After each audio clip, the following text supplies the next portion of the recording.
For some of us here this morning, the readings from the 8th chapter of the book of Proverbs might be new and unfamiliar, as was the responsive hymn. And in fact, that wouldn't be a surprise because these particular readings from the wisdom text, they're not often emphasized in our lectionary.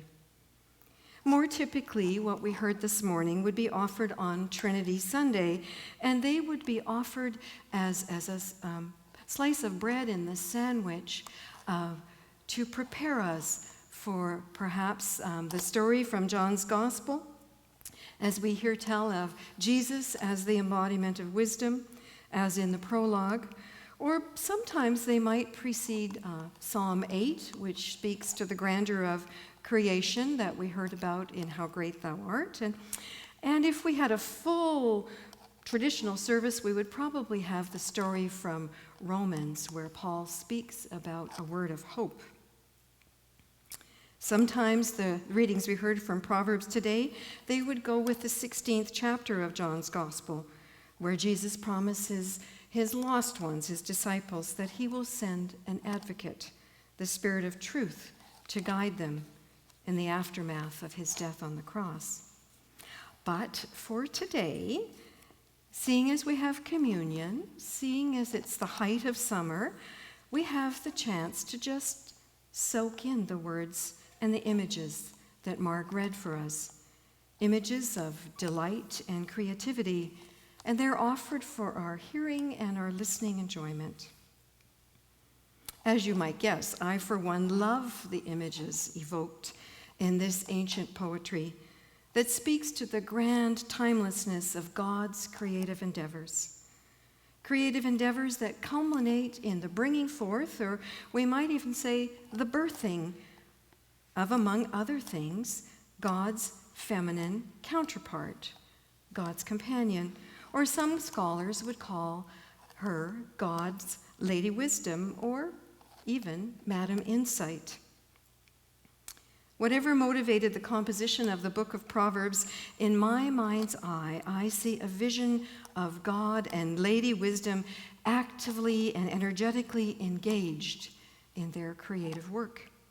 Together, they, with the Holy Spirit, they fine-tune and they refine the divine architectural project we know as the universe, or the cosmos, the place where we ourselves, as Earth's inhabitants, find ourselves cradled. Further to that, I really like how the readings remind us that God and Lady Wisdom find not only delight in their creative shared endeavor, but they take great delight in the rich diversity of humanity. That is to say, the reading assures us that we are the ones in whom God and Lady Wisdom take great delight. We might even say, we can do no wrong. That would be one of the critiques of this chapter from the book of Proverbs. I like it. I'm going to stay with it. We can do no wrong. What a fine message for us together this summer Sunday in July.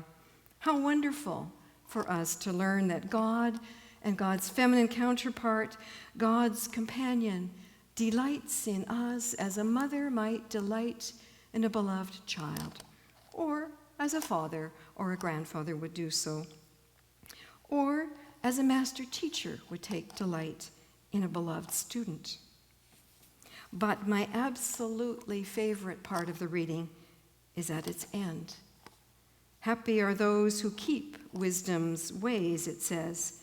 Happy are those who listen to wisdom, who watch for it daily. For whoever finds wisdom finds life. But those who miss wisdom injure themselves. That is to say, those who miss wisdom injure not only themselves, but the whole of God's good creation. These readings were first composed for a faithful community living in exile some 600 years before God walked the earth, but they have much to offer us today. Overnight, I was thinking about wisdom. Does wisdom stand at the corner of Terminal and Main and say, I'm hungry? Does wisdom stand at Trader Joe's down in Bellingham and with a sign that says, "Please find a home for veterans"? Does wisdom lie on the ground at 41st and Canby and say, "God bless you for helping me a little bit"? Does wisdom stand in the middle of Starbucks coffee shop, as one of my dear colleagues in Alberta said? He goes and he sets up office every Friday. And they even greet him at the door and say, "Welcome, Brian." And they delight in him so much they gave him a gold card. Boy, did he mess with our minds when he preached that sermon. Is wisdom at Starbucks? I don't think so.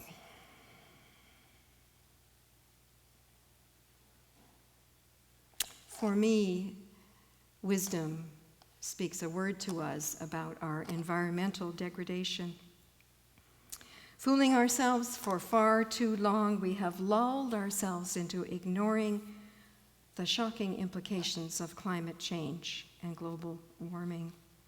For the sake of our own lives and for the lives of all those yet to come, I am increasingly dismayed at what I see happening right here and now. And I'm contributing to it because I'm going to be getting on a jet plane for 10 hours in a couple of days. It's the quickest way to get there.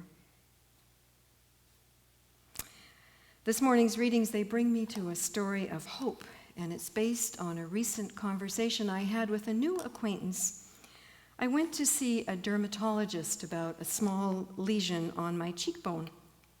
And after telling me a whole lot of funny jokes about suspicious moles and so on and so forth, this doctor said, I think you don't need to be worried, after he examined it.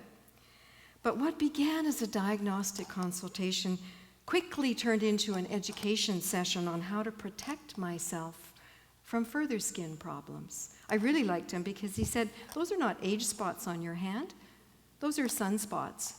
Now, my mother told me 40 years ago she had age spots, but my dermatologist says they're sunspots.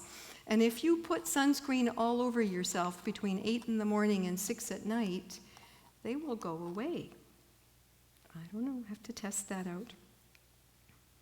Following on from this little bit of kibitzing around came a powerfully moving conversation about how this gentleman and his wife, both committed Christians, how eagerly they have taken their place in the great cleanup of our cosmos. Not dependent on a clockmaker God who's going to fix this all, and refusing to view themselves as unaccountable, he told me all about how he bikes to and from his office, how his wife diligently takes recycling to the local recycling depot, how when other people come who can't pay their recycling, his wife will take out the money that she has received from her recycling and say, here, you can do this too. And on top of that, all the little tiny bits of money that they get from their recycling, they put into charitable societies that will do something about what we're doing to the degradation of God's good creation. Who knew when I arrived in there, I was on the wrong day, actually, but they took me anyway. Who knew that I would be presented a gift of such commitment from my dermatologist?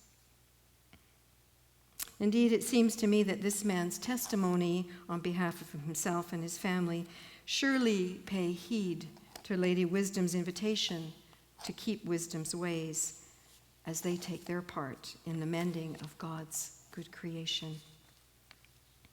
Does not wisdom call, and does not understanding raise her voice? On the heights beside the way, at the crossroads, she takes her stand. Beside the gates at the front of the town, she cries out, "To you, O people, I call. And my call is this, that all may live."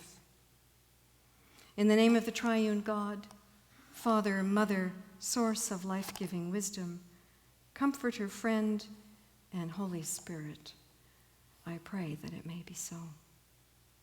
Amen.